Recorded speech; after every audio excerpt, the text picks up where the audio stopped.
pessoas bonitas, tudo bem com vocês? Hoje é quarta-feira, dia 13 de maio. 13 numa quarta não dá tanto azar, né? Brincadeira. 13 é o número de sorte da prof. Prof gosta de dia 13. Então vamos lá, pessoas bonitas. Hoje é quarta, para quarta a prof deixou indicado na plataforma Plural que nós vamos trabalhar com matemática e com história, tá? A gente começa, então, com matemática, que eu acho que vai ser mais curtinho. A gente tem algumas explicações no livro e temos atividades para resolver, tá? Não esqueçam que para a próxima aula a gente começa a usar o transferidor. Então, você, espertamente, já vai separar o seu transferidor. Lembre-se que tem uma caixinha no meu armário lá na escola com o transferidor de todo mundo que me entregou, tá com o nome. Caso você precise, você pode passar na escola, no horário de funcionamento lá, tá funcionando a secretaria. Você vai até a escola de segunda-feira até quinta-feira, a escola tá funcionando, né? Então, você vai e pega o seu transferidor na caixinha, ele tá com o seu nome, tá? Caso você não queira ir até a escola, você tem um transferidor em casa, você queira usar, tudo bem. Caso você não queira ir até a escola e amanhã ache mais fácil comprar na lojinha aí perto, no R$1,99 na papelaria, ele é baratinho, é um e pouquinho, compra também, tá tudo certo. Então fica a seu critério, mas não esquece que a gente vai começar a usar logo, quando começar com ângulos, a gente vai precisar do transferidor, então vá atrás do seu transferidor, certo, pessoa bonita? Infelizmente, né, se a gente estivesse na escola, a prof usaria um transferidor gigante do tamanho desse quadro aqui, para mostrar para vocês como se usa. Infelizmente não dá, então a prof vai usar também um transferidor pequenininho para mostrar para vocês como se mede os ângulos, ok? Muito bem. Eu vou deixar uma lista de exercícios quando a gente for trabalhar com ângulo lá na plataforma para você usar. Então a gente começa falando de reta, semirreta e segmento de reta. O livro vai trazer páginas e páginas de uma explicação muito simples sobre reta, semirreta e segmento de reta. Esse conteúdo você vai usar no 6º ano, lá com a prof. Tati. Então, por favor, preste atenção, porque você vai usar no próximo ano o conteúdo de retas, tá bom? O prof. vai virar aqui o computador, vai mostrar para vocês no quadrinho algumas explicações bem simples e em 5 minutos eu vou te explicar o que o livro vai levar 2 ou 3 páginas para explicar para vocês. É muito tranquilo, esse conteúdo é bacana, é fácil, só tem que ter um pouquinho de atenção e memorizar a explicação que eu vou te dar agora. Então a prof vai dar a viradinha, só que antes a prof deixou aqui os livros para explicar para vocês. Então deixa a prof dar aquela mexidinha aqui. Guardar o volume 1, que a gente não tá mais usando. Vou tirar aqui os outros livrinhos, né? Ó, nossa pilinha aqui. Tá no quarto da bagunça aqui. Tem a experiência da Roberta ainda aqui. Ô, Jesus!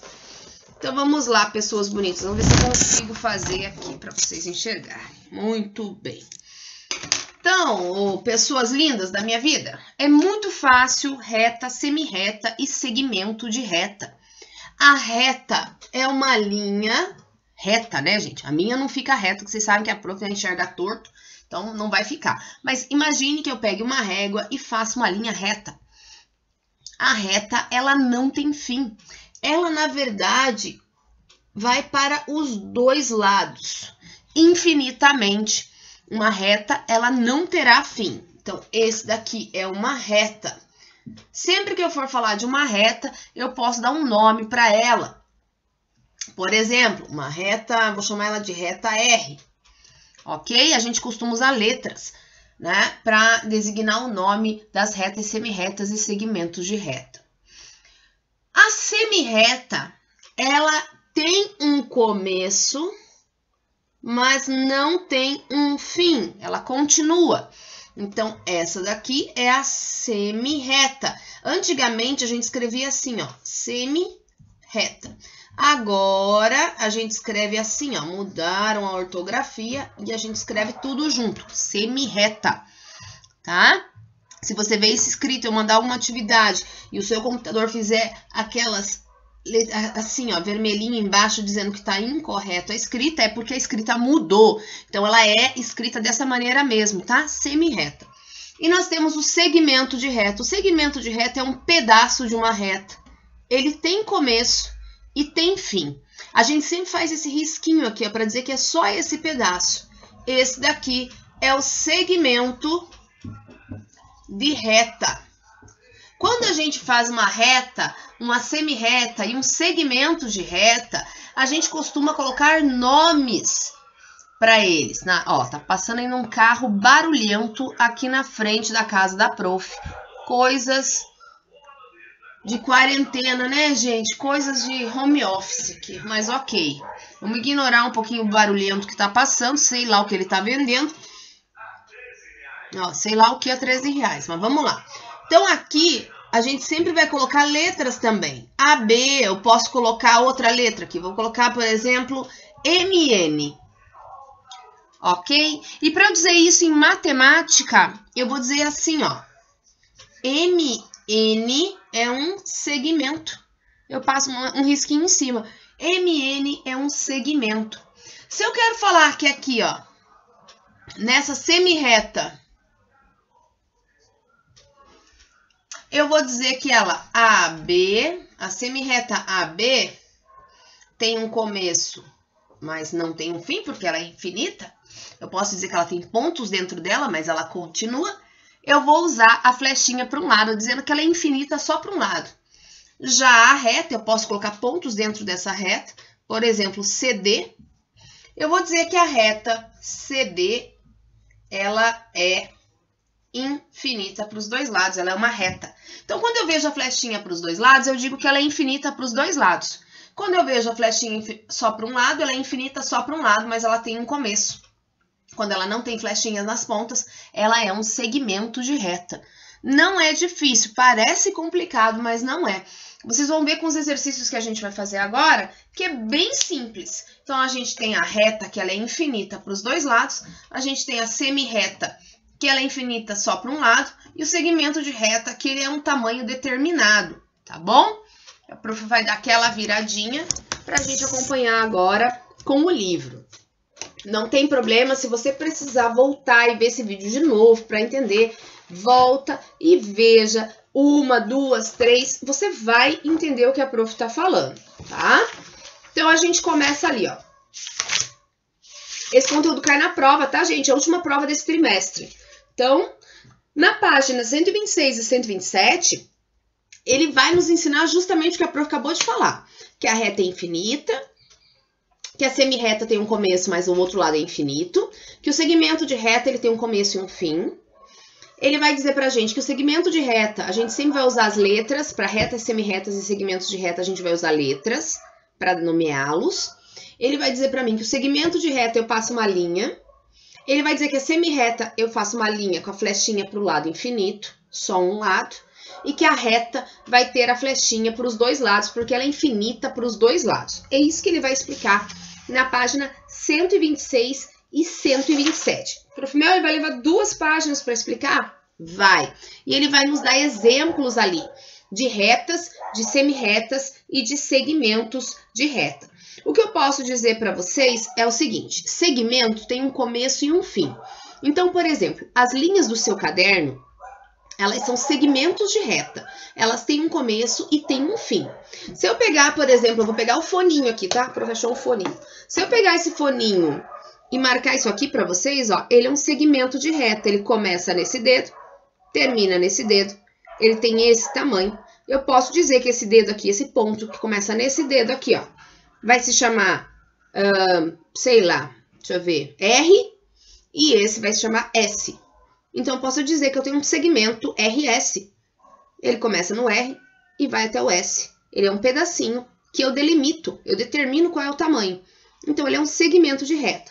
Ele vai dizer pra gente, se a gente estiver, por exemplo, indo pra praia, numa rodovia, que a rua é longa, ela vai representar uma reta. Ela não tem um começo ou um fim, eu não consigo enxergar. Eu olho para um lado, nossa, tem aqui a estrada. Olho para lá, mais estrada. Então, ela se torna uma reta, eu não vejo o começo e o fim dela, tá? Então, os segmentos de reta, eles são pedaços. A reta, a gente não sabe o começo e o fim. Então, a gente diz que é infinito, porque a gente não tem como dizer. né? E a semi-reta, ela tem um começo, mas daí a gente não sabe onde termina o fim dela. Aí ele vai mostrar uma régua pra gente aqui na página 127 e vai me dizer que se eu passar o lápis ali e marcar os pontos, por exemplo, AB, eu tenho um segmento de reta e esse segmento tem uma medida. Eu vejo que ele vai até 3 centímetros. Então, o segmento AB, aqui da régua, vai ter 3 centímetros. Normalmente, os segmentos a gente consegue marcar realmente o tamanho deles, né? Muito bem. Paralelas e concorrentes. Galera, é muito fácil de entender paralelas e concorrentes. Linhas paralelas, elas não se encontram, elas não diminuem ou aumentam, elas seguem juntinhas, assim, ó, retinhas, uma do lado da outra e não se encontram. A gente vai ter aí ruas paralelas, a rua da escola e a rua atrás da escola. Elas seguem o tempo todo assim, elas não se cruzam, não se juntam, não fazem isso, elas estão retas e seguem juntinhas aqui, na mesma medida sempre. Elas são ruas paralelas. Agora, se você pensar onde a prof deixa o carro parado lá todos os dias, que a gente enxergava da nossa janela, né? A prof deixa ali o carro, que é mais fácil para sair. Aquela rua, em relação à rua da frente da escola, ela é concorrente, porque elas se cruzam. Então, linhas ou retas concorrentes, elas se cruzam. Paralelas, elas nunca vão se cruzar, elas vão ser infinitamente seguindo uma do ladinho da outra, tá? É muito fácil também. Concorrentes e paralelas. Então, ele vai explicar pra gente ali as barras, né, naquele aparelho das pessoas que fazem ginástica olímpica e tal. Elas são linhas que são paralelas, são barras paralelas. Então, é um exemplo de linhas paralelas, né? Aí tem ali embaixo também exemplo de paralela e exemplo de concorrente. A medida, lembre-se, da paralela vai ser a mesma o tempo todo, elas não vão encurtar a distância, elas vão se manter sempre na mesma distância, já as concorrentes se cruzam. É muito simples, né, galera? Na página 129, ele vai falar ali um textinho sobre as ruas, o trânsito, atravessar na faixa, usar coisas de segurança se você, por exemplo, está de bicicleta ou moto, né? Capacete, joelheira, essas coisas, para a gente cuidar do sinal, respeitar a sinalização, crianças têm que ir no banco de trás. Então, ele vai fazer essas recomendações sobre o trânsito, né? Porque a gente fala de retas, a gente sempre vai se referir a ruas, né? Como exemplo, então a gente não pode esquecer de manter ali tudo no trânsito, ter atenção, seguir as normas, seguir as regras, né, de segurança para todo mundo, para ninguém se machucar. Na página 130, 131 e 132, que é o que a prof previu para hoje, tem alguns exercícios. Na número 1, ele vai pedir para você pegar uma régua, representar uma reta R, uma semi-reta OP e um segmento de reta AB. Então, lembre-se, galera, vamos lá então. Olha o que ele pede. O prof vai dar aquela viradinha para fazer no quadro essas atividades com vocês, que fica mais fácil para a gente resolver junto, tá bom? Deixa a prof virar de novo aqui. Achar o meu paninho encardido cheio de álcool aqui ainda. Para a gente conseguir. Lá mais paninho, cheio de caneta aqui. Então, olha só, ele pede para a gente fazer. Faça uma reta R. Você vai pegar a sua régua. Você não pode fazer essa atividade sem régua, tá, galera? Não pode. Quando a gente está trabalhando de reta, semi-reta, segmento de reta, não pode fazer a mão. Pega a régua. A prof não tem régua aqui, mas na próxima aula eu vou trazer uma régua. Então, eu vou fazer uma linha reta com um Rzinho aqui. Eu fiz um R de máquina minúscula. A gente chama de script, essa letra. O prof fez aqui o Rzinho. É uma reta R. Eu não coloquei ponto nenhum. Eu sei que ela não tem fim, nem tem começo. Ela é infinita ali e eu sei. Ele pede para fazer uma semi-reta OP. Galera, semi-reta tem começo, mas não tem fim. Ó, não pode nem ter esse pontinho aqui, ó. Não tem fim, mas eu posso demarcar pontos dentro dela. Então, ele pede para eu fazer aqui, ó, OP. É uma semi-reta OP. E ele pede um segmento de reta AB. Então, o segmento de reta tem começo, tem fim, AB. E tá resolvido essa primeira questão do livro. Na questão número 2, ele pede para a gente colocar o nome daquelas semi-retas que tem ali. Então, a primeira, galera, a gente sempre vai colocar a primeira letra, ou melhor, a letra sempre virá em ordem alfabética. A letra que vem primeiro, a gente tem que nomear primeiro. Então, tem ali, ó, SR. Qual vem primeiro, o R ou o S? Vem o R. Então, eu tenho que fazer aqui, ó, R, S, é uma semi-reta. Eu faço a flechinha para me dizer que é uma semi-reta. Aí, eu tenho o T. Quem vem primeiro? O T. Então, TU é uma semi-reta. DC, quem vem primeiro? O C. CD é uma semi-reta. Olha como é fácil, é só usar a ordem alfabética, né? Então, a gente consegue nomear. Olha que tranquilo. Aqui embaixo, na número 3, ele vai pedir primeiro para você fazer uma estimativa, quanto você acha que mede, tá? E depois dizer quanto mede. A estimativa, cada um vai fazer a sua. Pausa o vídeo agora, faça aí na número 3 uma estimativa, quantos centímetros você acha que tem cada segmento abaixo ali, e daqui a pouco você confere. Faça aí, pausou? Voltaram? Então, vamos conferir. A medida real, a medida estimada, gente, cada um vai medir a sua, e não tem problema quanto você estimou. Tá? Não tem errado ou certo, porque estimativa você vai fazer uma espécie de chute, já sabendo mais ou menos os centímetros. Então, você vai chutar ali uma medida. A medida real é que tem que estar certinha. Então, a B vai ter medida real de 4 centímetros. A CD vai ter uma medida real de 2 centímetros. E a EF vai ter uma medida real de 7 centímetros. Você tem que conferir, ok? Na página 131, ele vai dizer pra gente que a gente pode representar no caderno várias retas paralelas, usando a régua e o esquadro. E vai nos dar exemplo ali. Então, você vai pegar a régua e o esquadro que tem no material complementar, lá naquelas páginas finais amarelinhas do livro, já mostro pra vocês. Aqui, gente, ó, a gente encontra os esquadros. Espera que a prof vai tentar dar um... Aqui, ó. Aqui no material complementar, esse amarelinho, tá? Ok? Vocês vão usar. Então, pessoas bonitas, deixa eu voltar a página. Ele pede para você pegar e fazer no seu caderno algumas retas paralelas. 3 retas paralelas, tá? Você pode dar o nome de A, B, C. A para a primeira, B para a segunda, C para a terceira, tá tudo bem. Ele pergunta antes na letra A, quantas e quais foram as retas traçadas no procedimento acima. Então, ele também fez ali, ó, na letra A, deixa a prof apagar aqui, senão a gente não consegue escrever, o quadro é pequenininho, né, gente? Ai, que saudade do meu quadro grande e do meu giz colorido, para eu fazer bem colorido para vocês. Então, olha só, lá ele desenhou ali na página 131 3 retas e o nome das retas era A, B, C, ok? E embaixo você vai desenhar daí, né, no seu caderno ou no espaço aqui de baixo do livro, você vai fazer as 3 retas e daí você faz aí com a régua e com o esquadro. Tá bom? Como ele fez ali no desenho. Na página 132, que é a última de hoje, a prof bateu aqui no computador. 132, que é a última de hoje, ele vai pedir pra gente classificar.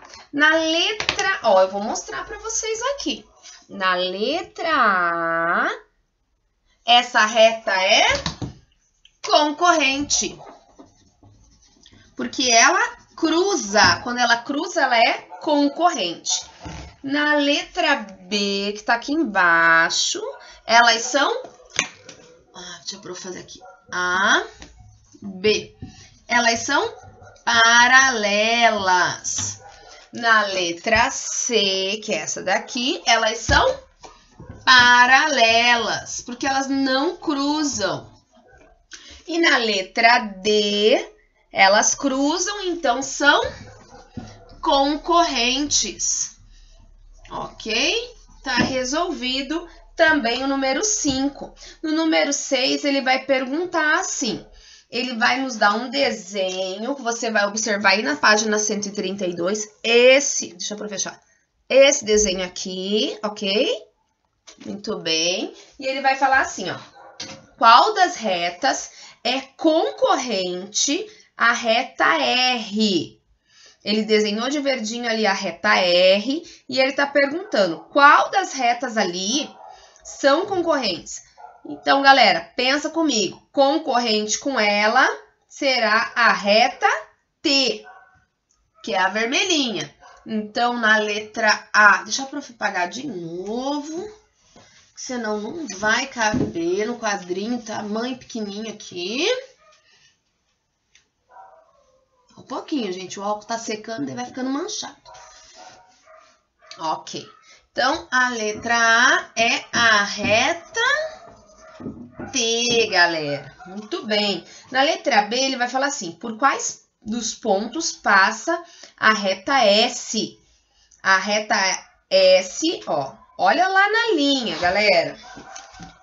A reta S vai passar por A, D, E e F. Então, vamos colocar reta, essa é a letra B, reta S, A, D, E e F. Já na reta T, que ele pergunta também, na reta T, que é, cadê a T? Deixa eu fechar aqui. Aqui a vermelhinha. Ops, aqui reta T. Por quais ela vai passar? Então, ela vai passar pelo E, G e B. Muito bem. Ele pergunta, que ponto é comum na reta S e na reta T? E pergunta, elas são concorrentes? Galera, olha bem a S e a T. São concorrentes sim, que elas se cruzam ali. Então, na letra C a resposta é sim, vírgula, o ponto E. Porque as duas vão passar pelo ponto E. Na letra D, qual dos pontos pertence à reta R, mas não pertence à reta S e reta T? Eu vou procurar aqui, ó, S, T, ele diz não tem na S e na T, ou melhor, qual ponto comum é na S e na T? Ah, não, aqui é na outra, né? Qual que não é comum para S e para T? Que não tem na S e na T, mas tem na verde, na R. Qual que não tem, galera? O ponto C, lá para baixo, ó. Vai ter na R, mas a S não tem e a T não tem. Então, o ponto C é o único que não é em comum. Vamos ver se pega aqui. Ah, a canetinha já tá indo, né? Tá indo pro espaço. Muito bem, pessoas bonitas. E a gente termina o exercício de hoje de matemática. Deixa a prof virar de novo aqui o trem. Ó, um pouquinho. Aqui. E achar aqui a câmera. Aqui, achei. Por que não tá carregando? O prof mandou carregar, não tá indo. Muito bem, pessoas bonitas. Então, aqui a câmera. Muito bem. Terminamos matemática por hoje, então, sobre retas, né? Reta, semirreta e segmento de reta, e as retas concorrentes e as paralelas. Esse era o conteúdo de hoje. Bem simples, né? Bem tranquilo. Muito bem, nem ficou tão longo o vídeo. E temos também para hoje aula de história. Começamos o capítulo 4, página 246. Deixa eu fechar aqui. 246 e nós vamos até a 254. Ok. Muito bem. Então, olha só, pessoas bonitas. Na página, a gente começa então, capítulo 4, que é esse daqui. a mineração no Brasil, né? Tem aquela abertura de capítulo, não tem nada ali. Começamos na página 246 e ele vai falar sobre a expansão do nosso território. Lembre-se que a prof explicou na sala, a prof desenhou o Brasil coxinha para vocês, né? Aquele Brasil que a prof desenha feinho, parece uma coxinha.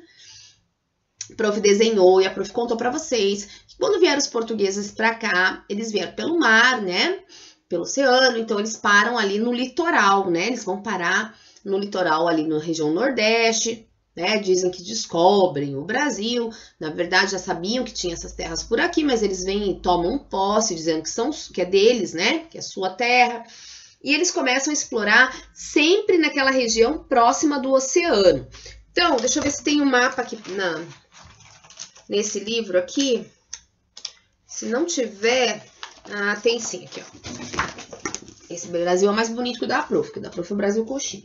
Então, galera, eles chegam e eles vão justamente aqui, ó, nessa região perto do oceano, é que eles vão colonizando, eles vão criando vilas, né? Eles vão entrando ali nessa mata, vão desmatando, vão retirando as coisas. É justamente nesses primeiros quilômetros ali, próximo do litoral, é que vai ser explorado primeiro, até porque a mata era muito fechada, tinha diversas tribos, alguns eram mais pacíficos, outros eram mais bravos, né? A prof já contou para vocês, tinha os canibais ali, que eram os tupinambás, que a prof contou, né? Então, o que acontece?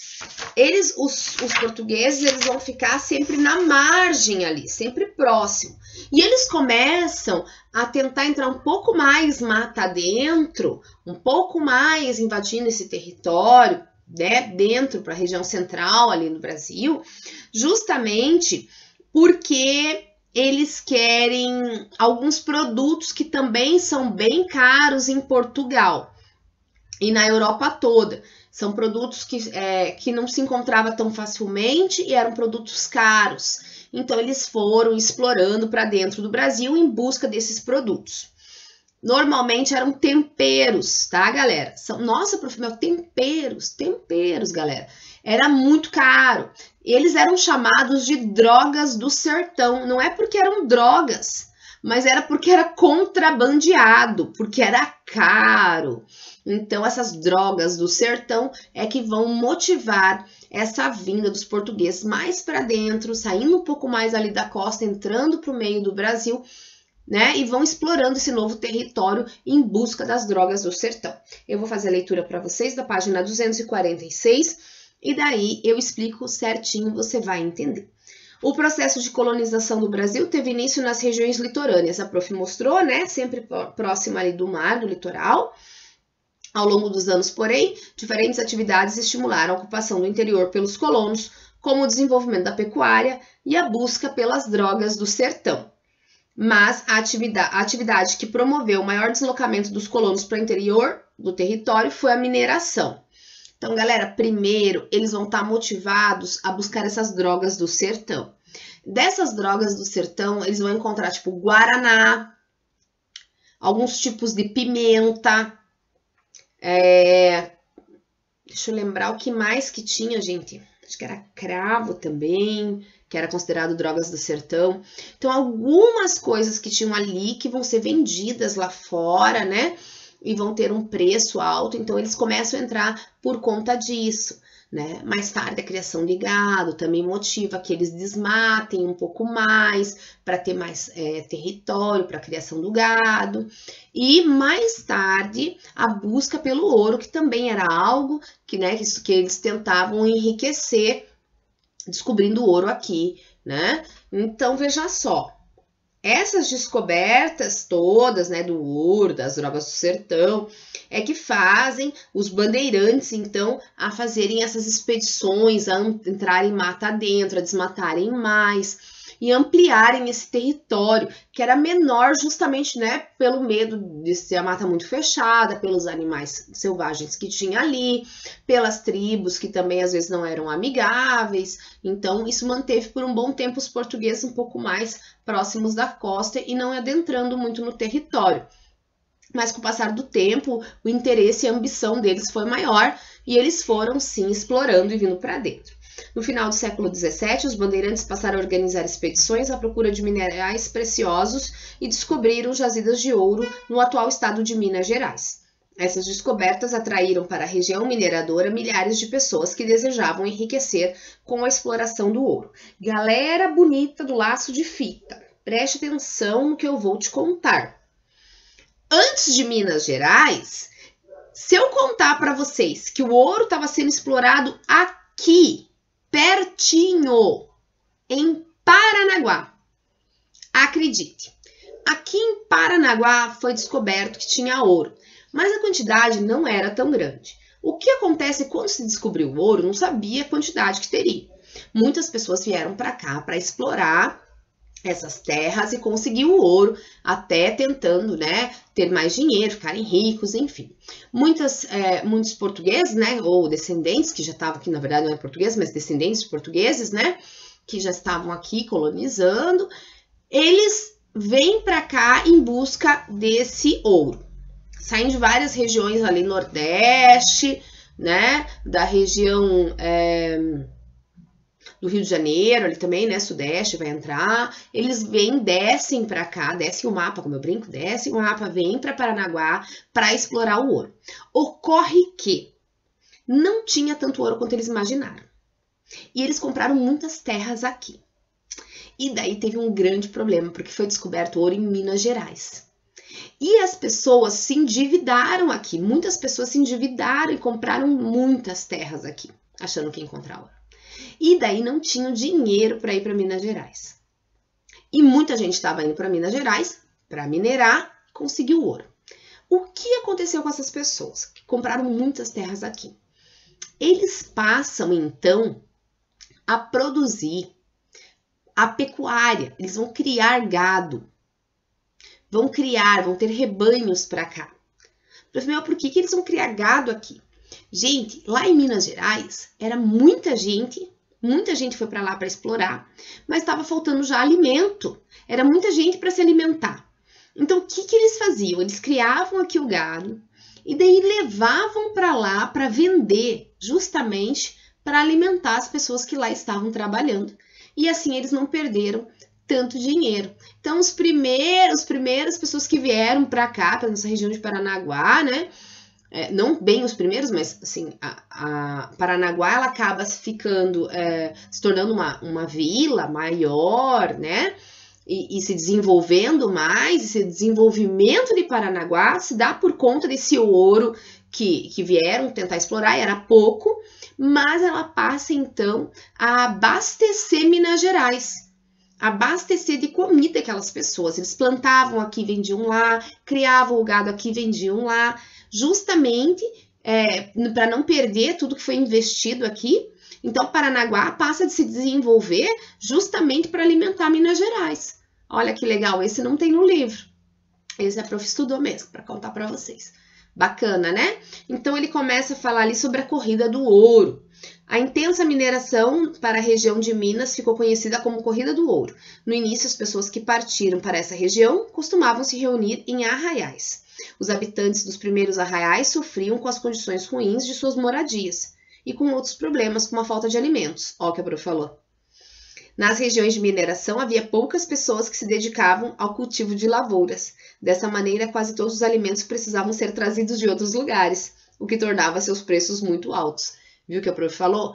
Foi uma vantagem. Quem soube aproveitar a chance que teve terra aqui para plantar, para criar gado e para vender lá, conseguiu fazer dinheiro, porque era realmente caro.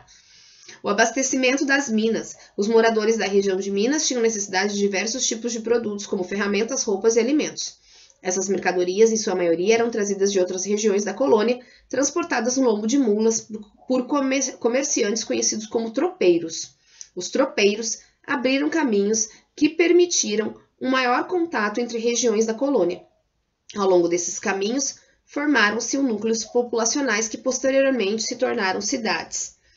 Então, galera, esses tropeiros eram homens bem corajosos, que iam desbravando a mata indo de um lugar para o outro. E de tantas indas e vindas de um lugar para o outro, eles foram criando ali vilarejos. E mais tarde se tornaram cidades. Então, o caminho dos tropeiros foi um caminho que foi abrindo para a criação de outras cidades aqui. Certo? Olha que bacana. Aula de história incrível, né, gente? Aula de história é muito legal. E ele vai falar sobre a formação dos núcleos urbanos. Ao longo do século XVIII, alguns dos arraiais formados na região das Minas cresceram, dando origem a vilas e cidades.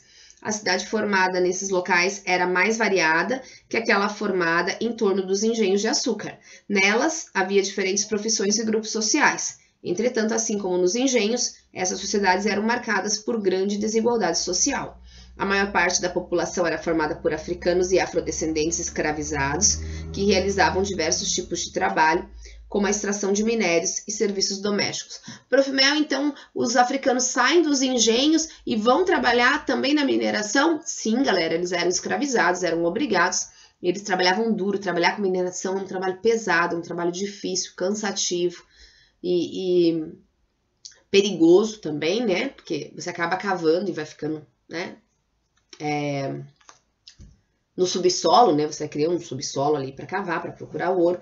E eles trabalhavam sim e eram obrigados. Havia um grupo de pessoas livres formado por funcionários públicos, comerciantes e outros trabalhadores, como alfaiates, sapateiros, pedreiros. Os donos das minas e os funcionários do governo com cargo mais elevados eram as pessoas que tinham mais poder nessa época. Aí tem uma foto ali de Vila Rica, que hoje é chamada de Ouro Preto. É uma das cidades fundadas no período da mineração. Olha só como ela é lá em Minas Gerais. Bacana, né, gente? Legal. Então, olha só. Em 1763, lembra que eu falei para vocês, a primeira capital do Brasil foi em Salvador? Em 1763, eles mudam essa capital e ela vai para o Rio de Janeiro. Ela sai de Salvador e vai para o Rio de Janeiro. No porto do Rio de Janeiro era feito o embarque para Portugal do ouro extraído na região de Minas. Dessa maneira, com a sede do governo nessa cidade, a coroa portuguesa podia exercer um controle maior sobre o embarque e a cobrança de impostos sobre o ouro. Galera, como se pegava, né, todo esse ouro que era conseguido ali na região das Minas, né, que hoje é Minas Gerais, ele era transportado para Portugal, ele era vendido, levado para Portugal pelo porto que tinha lá no Rio de Janeiro. Como a capital era em Salvador, ficava mais difícil controlar para ver se eles não estavam passando uma quantidade maior e pagando menos imposto. E é claro que eles não queriam perder, né, gente? Como eu falei, desde essa época, brasileiro pagando imposto. Então, é claro que eles iam ficar de olho ali, ó, de olho, para ver se não estava indo ouro a mais e pagando imposto a menos. Então, eles decidem mudar a capital lá de Salvador e ela vem para o Rio de Janeiro por conta desse ouro, para ficar ali de olho, para ver se não estavam deixando de pagar impostos. Os impostos eram muito altos. Se a gente acha que a gente paga imposto alto hoje, é que a gente não sabe como eram os impostos nessa época. Os impostos eram altíssimos. Então, assim, quem mais ganhava com tudo isso era o rei de Portugal, porque ele recebia os impostos aqui. E os impostos eram extremamente altos. Então, quem mais lucrava com tudo que era vendido daqui, seja o pau-brasil, seja o ouro, sejam as drogas do sertão, seja o que fosse, quem lucrava mais era o rei de Portugal.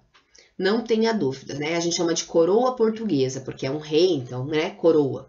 Coroa portuguesa é quem mais lucrava com tudo que era extraído daqui da colônia, tá? Então, o que mais que eu preciso lembrar? Eu ia falar alguma coisa que eu já esqueci, que eu falei, puxa, eu tenho que falar isso pra eles.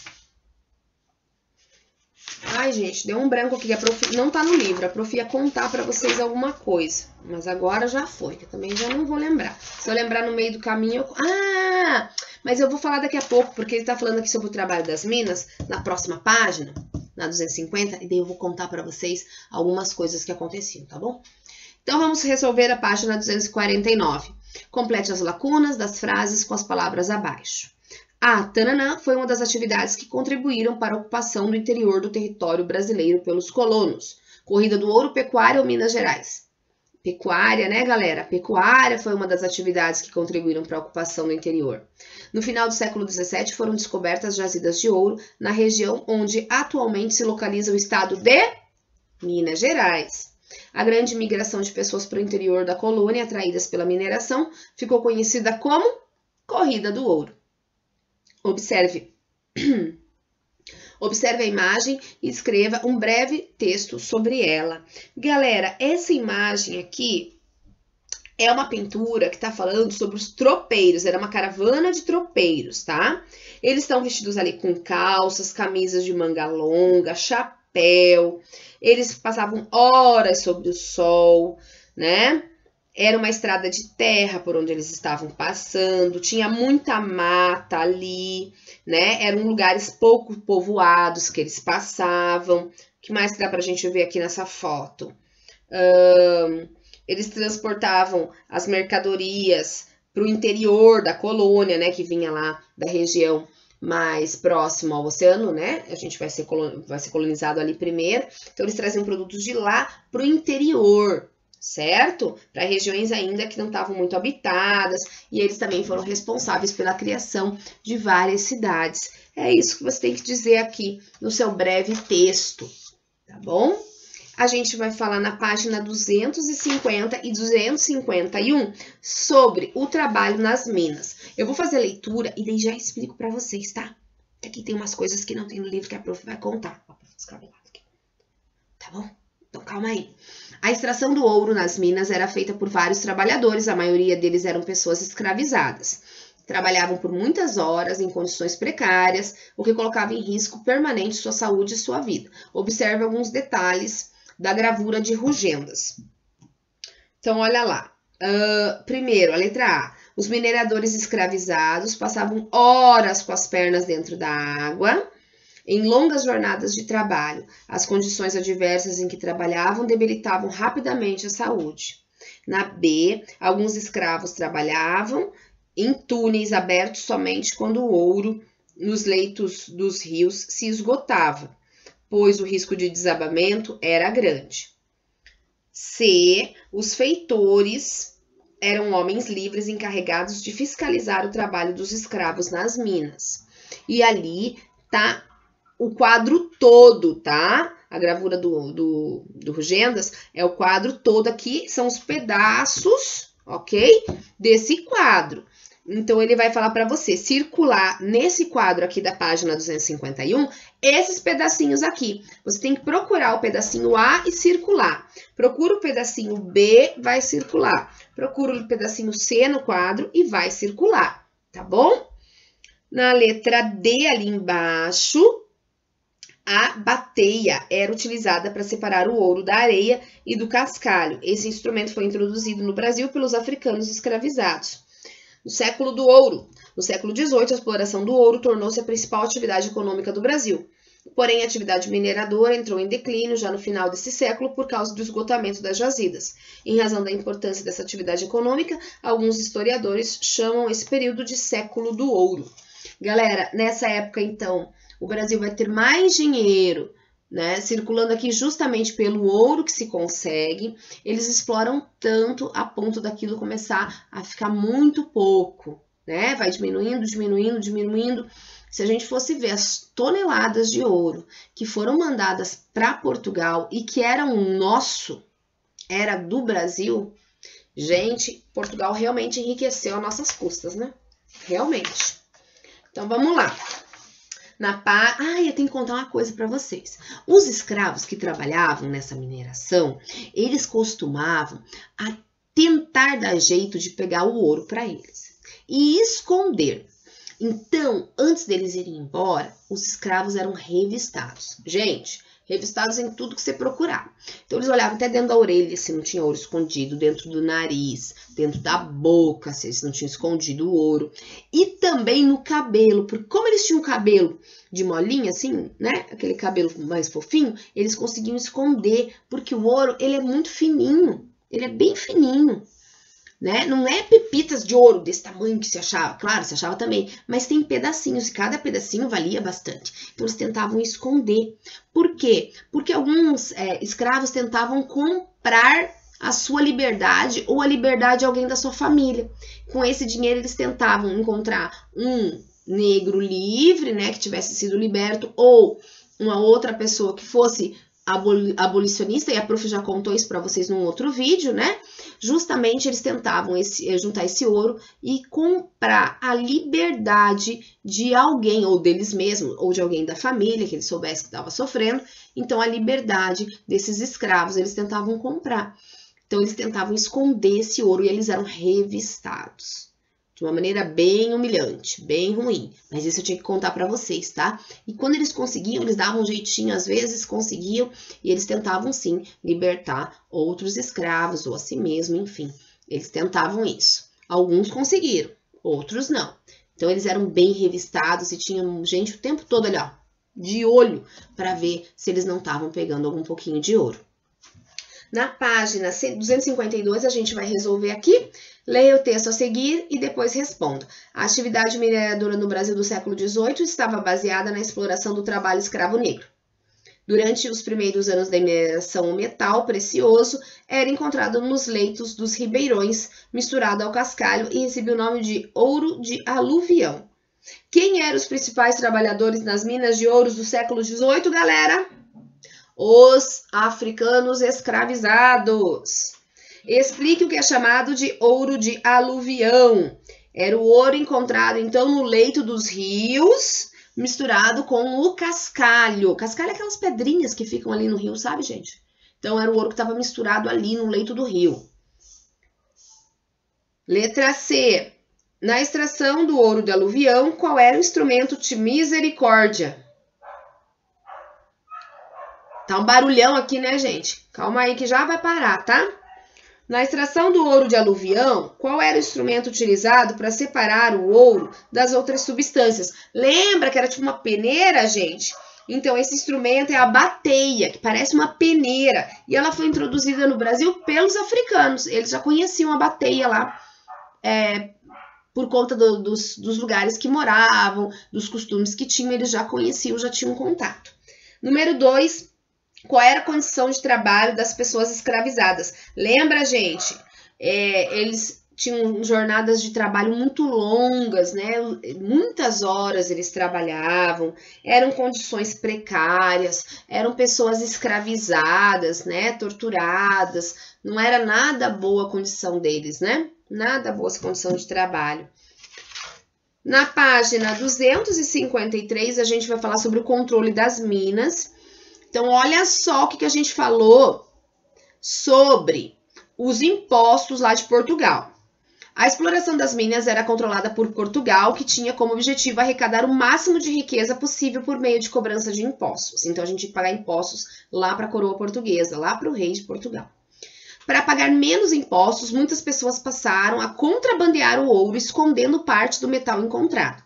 Com o objetivo de evitar o contrabando, a coroa adotou medidas mais duras, exigindo, por exemplo, que todo o ouro extraído fosse registrado.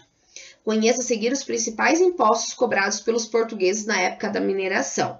Tinha o quinto, que era o valor que representava 1/5, é 20%, galera. De todo o ouro extraído, tinha que ser pago para a coroa portuguesa. 20% de tudo que achasse. As entradas eram imposto referente à entrada e saída de pessoas e animais na região de Minas. Eram tipo um pedágio. Essas entradas aqui era tipo um pedágio. Pagava para entrar e pagava para sair daquela região. Olha que absurdo. Aí tinha captação. O valor que deveria ser pago pelos senhores por escravo que era enviado para trabalhar em Minas. Se queria mandar um escravo para trabalhar em Minas, tinha que pagar o imposto para isso. E a derrama, que era o confisco de bens pessoais dos devedores, para garantir que todos os impostos fossem pagos. Galera, vou pedir para vocês terem bastante atenção com essa partezinha amarela aqui do livro.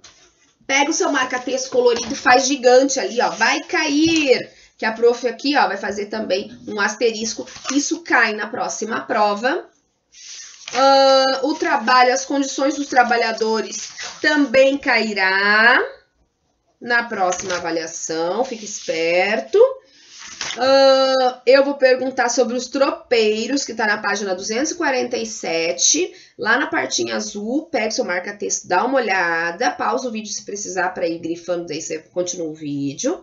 O prof vai também falar sobre o próximo conteúdo que está vindo agora, tá? Esse próximo conteúdo eu vou começar hoje, mas não vou terminar hoje. Provavelmente eu deixo uma tarefa durante essa semana aqui para vocês sobre a Inconfidência e a Conjuração Baiana, tá? Eu vou fazer só a leitura, mas vou gravar um outro vídeo só sobre a conjuração e sobre a Inconfidência. Eu não tô aqui com o meu livro Ninja, eu deixei lá na escola, mas vou dar um jeito de buscar essa semana o meu livro Ninja e vou passar para vocês, porque lá aquele livro é incrível, é maravilhoso. Vou passar um bate-resumo que você pode imprimir ou copiar e colocar no seu caderno de história. E com aquele bate-resumo ninja que eu vou deixar para vocês, aí sim a gente volta a conversar sobre a conjuração e a Inconfidência. Galera, deixa eu contar para vocês assim, ó, segredo. A conjuração e a Inconfidência são partes da história incrível. Sabe por quê? Porque começa a ter revolta aqui. Uma coisa meio Star Wars, sabe? A galera se revolta, tem que pagar tanto imposto, fica brabo com Portugal e dá maior treta. Então, deixa eu contar pra vocês. E vai dar treta. E vai dar uma treta séria. E até eu tô pensando aqui, eu nem vou contar hoje. Eu vou fazer um vídeo especial sobre Inconfidência e mineração, para vocês entenderem o paranauê da briga que deu aqui, das pessoas que estavam aqui trabalhando e tinham que pagar tanto para Portugal, ficaram pé da vida e começaram a ter revoltas no Brasil. A gente não teve guerra civil no Brasil, mas a gente teve movimentos de revolta no Brasil. E esses dois movimentos vão ser muito importantes e vão ter coisas parecidas e coisas muito diferentes. E é aí que vocês precisam saber. Sabe uma novela, assim, um filme tipo épico? Vai ser um filme bacana que eu vou contar aqui pra vocês. Pena que eu não sei fazer uma animação, porque senão eu vou fazer um desenhinho aqui pra vocês. Vocês vão achar incrível essa história. Espero o próximo vídeo aí, que eu vou contar essa história da Inconfidência e da Conjuração. Na verdade, os dois podem ser chamados de Inconfidência, mas para não confundir, a gente chama um de Inconfidência e o outro de Conjuração. Mas eu explico por que no próximo vídeo. Vamos aguardar que eu vou criar uma história incrível para vocês? Ah, que eu queria estar na sala para falar: fulano, você aqui é o rei de Portugal, igual o prof faz, né? Fulano, você aqui é o escravo. Fulano, lembra para fazer teatrinho? Ó que saudade que eu tô de dar aula assim, gente. Podia estar fazendo uma aula incrível de história agora, vocês iam amar eu fazer todo o teatro para isso?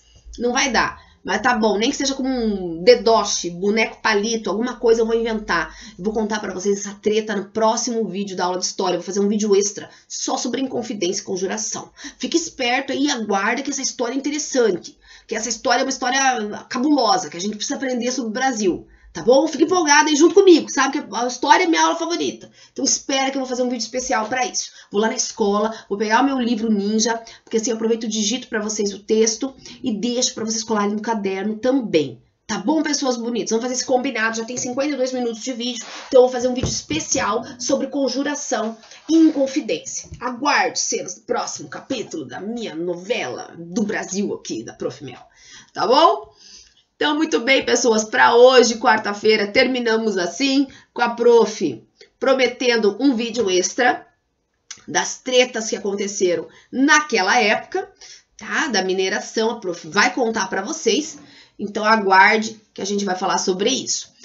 O meu beijo especial de hoje é para o Edu Sabadin e para a Estela. Voltei lá no começo da minha lista, agora posso mandar beijo para todo mundo de novo. E é claro que eu vou mandar, a Estelinha tá seguindo as lives, o Dudu também, tô bem feliz que o Edu tá lá nas lives acompanhando, tá fazendo as tarefas, né, Edu? Prof feliz, assiste o vídeo, resolve tudo com a prof, daí também não sobrecarrega o paizinho no final de semana, né, que eu tava sabendo que ele tá cansadão. Tá bom, pessoas bonitas? Beijo pra todo mundo aí, fiquem com Deus, aguardem o próximo vídeo, hoje é quarta, tem live, né? Então, hoje é dia de ler, quarta-feira, hoje é dia de ler poema pra mim, hein? Vou aguardar vocês na live para fazer a leitura do poema que a gente combinou. Tá bom, pessoas lindas? Fiquem com Deus. Beijo grande.